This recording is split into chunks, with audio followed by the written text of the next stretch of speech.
Diet, workout, വെള്ളം, ഉറക്കം തുടങ്ങിയ പ്രധാന ഘടകങ്ങളൊന്നും തന്നെ ശരിയാക്കാതെ ജിമ്മിൽ വന്ന് ജോയിൻ ചെയ്യുന്നവരോ അല്ലെങ്കിൽ ഫിറ്റ്നസ് നോക്കാൻ വേണ്ടി സ്റ്റാർട്ട് ചെയ്യുന്നവർ ആദ്യം ചെയ്യുന്ന ഒരു പരിപാടിയാണ് ക്രിയാറ്റിൻ സപ്ലിമെന്റുകൾ എടുക്കുക എന്നുള്ളത്.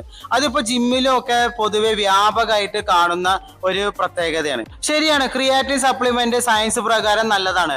ലോകത്ത് ഒരുപാട് പഠനങ്ങളൊക്കെ നടന്നിട്ടുള്ള ഒരു സപ്ലിമെന്റ് ആണ്. പക്ഷെ അടിസ്ഥാനപരമായിട്ട് ചെയ്യേണ്ട പല കാര്യങ്ങളുണ്ട്. ഇതൊന്നും ചെയ്യാതെ ഇത്തരത്തിലുള്ള സപ്ലിമെന്റുകൾ എടുത്തിട്ട് യാതൊരു കാര്യവും. നമുക്ക് പ്രധാനമായിട്ടും വൈറ്റമിൻസും മിനറൽസും അതുപോലെ പ്രോട്ടീനും കാർബോഹൈഡ്രേറ്റും ഒക്കെ കിട്ടേണ്ടത് നമ്മൾ കഴിക്കുന്ന ഭക്ഷണത്തിൽ നിന്നാണ്. ഫസ്റ്റ് ഫുഡ് ദെൻ സപ്ലിമെന്റ്, അതാണ് ട്രോജൻ ഫിറ്റിന്റെ രീതി. സപ്ലിമെന്റ് കച്ചവടമല്ല, മറിച്ച് ബേസിക് ആയിട്ടുള്ള കാര്യങ്ങൾ ശരിയാക്കി നിങ്ങൾക്ക് ഫിറ്റ്നസ് നേടിയെടുക്കാൻ താല്പര്യമുണ്ടെങ്കിൽ നിങ്ങളെ ട്രോജൻ ഫിറ്റ് ഹെൽപ്പ് ചെയ്യുന്നതാണ്.